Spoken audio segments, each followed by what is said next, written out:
اور بعض لوگ جو ہیں وہ یہ سوچتے ہیں کہ سفر کے مہینے کے جو 13 دن شروع کے وہ منحوس مہینے ہیں، اور ان 13 دنوں کے لوگوں نے نام بھی رکھ دیا ہے جس کو 13 تیزی کہا جاتا ہے۔ اب کسی عورت کو، جو پرانی عورتیں ہیں بڈھی، ان کو پوچھ کے دیکھو، وہ حالانکہ 12 مہینے کا نام ان کو یاد نہیں ہے، لیکن جب سفر کا مہینہ آئے گا تو 13 تیزی کے نام سے فوراً خوش ہو جائے گی، 13 تیزی کا مہینہ ہے۔ کیوں؟ کیونکہ شروع کے جو 13 دن ہیں ان کا نام 13 تیزی رکھ دیا، ان کو منحوس بھی قرار دے دیا ہے۔ کیوں منحوس قرار دیا؟ اس کی 2 وجہ ہیں۔ ایک وجہ یہ ہے کہ ان لوگوں کی سوچ یہ ہے کہ ان 13 دنوں میں، جو سفر کے 13 دن شروع کے، ان 13 دنوں میں آسمان سے بلائیں نازل ہوتی ہیں، پریشانی نازل ہوتی ہے، مصیبتیں نازل ہوتی ہیں، بیماری نازل ہوتی ہے۔ اس لیے میں تو یہ کہتا ہوں کہ آسمان سے، آپ خود بتائیں، آسمان سے تو اللہ کی رحمتیں نازل ہوتی ہیں، برکتیں نازل ہوتی ہیں، خیر نازل ہوتی ہے۔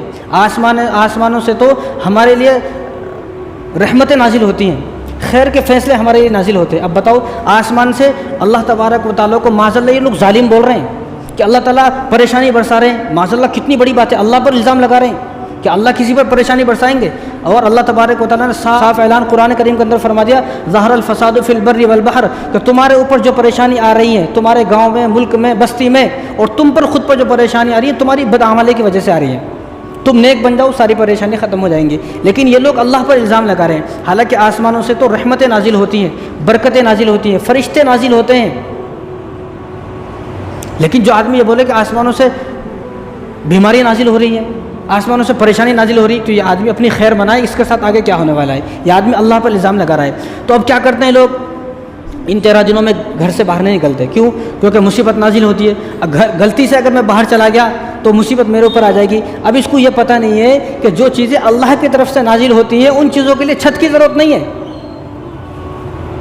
ہم یہاں دعا کر رہے ہیں، اب ہم جو بول رہے ہیں یہ باتیں اللہ تک پہنچ رہی نہیں پہنچ رہی ہے؟ یہ جو دعائیں ہیں، جو قرآن ہم پڑھ رہے ہیں، تسبیحات جو آپ پڑھ رہے ہیں، یہ آپ یہ سوچو کہ اللہ تک پہنچ رہی ہے نہیں پہنچ رہی ہے؟ حالانکہ چھت بیچ میں، پھر کہیں کو پہنچ رہی ہے؟ تو معلوم ہونا چاہیے کہ اللہ کے پاس جو ہماری باتیں جائیں گی یا اللہ کی طرف سے جو رحمتیں نازل ہوں گی ان کے لیے چھت کی ضرورت نہیں ہے۔ چاہے کوئی آدمی 7 تالے کیا 14 تالوں کے اندر بیٹھ کر پڑھے، یا 14 تالوں کے اندر بیٹھ کر کوئی آدمی گناہ کرے، وہ بھی اللہ تبارک و تعالیٰ کے پاس پہنچنے والا ہے۔ تو بعض لوگ کیا کرتے ہیں، وہ 14 دن 13 دن گھر سے نکلتے نہیں ہیں، گھر میں رہتے ہیں۔ جب 13 دن ہو جاتے ہیں تو 13 تاریخ کو کیا کرتے ہیں، بعض لوگ کالے چنے ابالتے ہیں، اور کالے چنے ابال کر لوگوں کو تقسیم کرتے ہیں، تاکہ یہ چنے تقسیم کرنے کی وجہ سے جو مصیبت آئی ہے وہ مصیبت ٹل جائے۔ قرآن کبھی پڑھنے کی توفیق نہیں ہوئی، نماز کبھی پڑھنے کی توفیق نہیں ہوئی، اللہ سے دعا کرنے کی کبھی توفیق نہیں ہوئی، لیکن چنے ابال کر یہ سوچنا کہ جو مصیبتیں نازل ہو رہی ہیں وہ مصیبتیں چلی جائیں گی، تو عجیب سی بات ہے۔ اور بعض لوگ کیا ہے، وہ آٹا لیتے ہیں، آٹے کی چھوٹی چھوٹی گولیاں بناتے ہیں، سمندر میں جاتے ہیں اور مچھلی کو ڈالتے ہیں، کیا کہ مچھلیاں کھائیں گی تو مچھلی میرے واسطے دعا کریں گی۔ تو جب مچھلی میرے واسطے دعا کریں گی تو مچھلیوں کی دعاؤں کی برکت سے جو مصیبت آسمان سے نازل ہوئی ہے وہ ساری مصیبتیں ٹل جائیں گی۔ اس لیے میں کہتا ہوں کہ اگر آپ کو دعائیں لینی ہے تو انسانوں کی دعا لی جائے۔ مچھلیوں کی رزق اللہ تبارک و تعالیٰ نے طے کر دیا ہے، مچھلی کتنا کھائیں گی، کب کھائیں گی، کیا کھائیں گی، یہ اللہ نے ذمہ داری لی ہے۔ کبھی کسی کے گھر میں آئی مچھلی، بول لیں میں فلاں سمندر میں رہتی ہوں، میرے واسطے کھانا ڈالو۔ جتنے بھی دنیا کے اندر جانور ہیں ان تمام جانوروں کی کھانے کی ذمہ داری اللہ نے لی ہوئی ہے، ان تمام جانوروں کو اللہ کھلاتے ہیں۔ کسی انسان کے بس میں وہ بات نہیں ہے کہ کسی جانور کو کھانا کھلا سکے۔ حضرت سلیمان علیہ السلام نے دعوت کی پوری دنیا کی، لیکن صرف ایک مچھلی، جو کھانا انہوں نے پوری دنیا کے واسطے بنایا، ایک مچھلی آ کر وہ کھانا کھا گئی، صرف ایک مچھلی۔ تو کسی جانور کو ہم کھانا نہیں کھلا سکتے، ہر جانور کی کھانا کھلانے کی ذمہ داری اللہ نے لی ہے۔ اگر کسی کو دعا لینا ہے تو انسانوں کی دعا لے، غریبوں کی دعائیں لے، یتیموں کی دعائیں لے، بے سہارا لوگوں کی دعائیں لے، بیواؤں کی دعائیں لے، جن لوگوں کا والدین کا سایہ سر سے اٹھ گیا ان کی دعائیں لے۔ یہ سوچنا کہ مچھلی میرے واسطے دعا کریں گی، تو حضور صلی اللہ علیہ وسلم نے صاف ارشاد فرما دیا، جو آدمی روزہ رکھتا ہے فرشتے اور مچھلیاں اس کے واسطے مغفرت کی دعا کرتی ہیں۔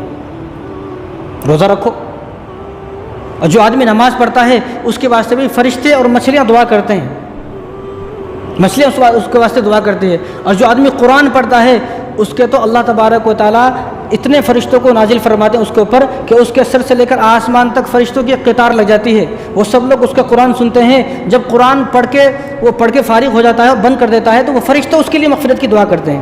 تو کسی مچھلی کو کھانا کھلانے کی ضرورت نہیں ہے، قرآن پڑھو تو فرشتے دعا کریں گے، مچھلی دعا کریں گے۔ نماز پڑھو، روزہ رکھو، نیک کام کرو، جو آدمی نیک ہوگا تو فرشتے خود بخود اس آدمی کے واسطے دعا کریں گے۔ مچھلیاں سمندر میں اس کے واسطے خود بخود دعا کریں گی۔ اگر کوئی آدمی نیک ہے، کوئی آدمی بدکار ہے، بد کردار ہے، بد اخلاق بدتمیز ہے، وہ چاہے آٹے کی گولیاں پوری دنیا کے لوگوں کو کھلا دے، پھر بھی اس کے واسطے رحمتیں اترنے والی نہیں ہے اللہ تبارک و تعالیٰ کی طرف سے۔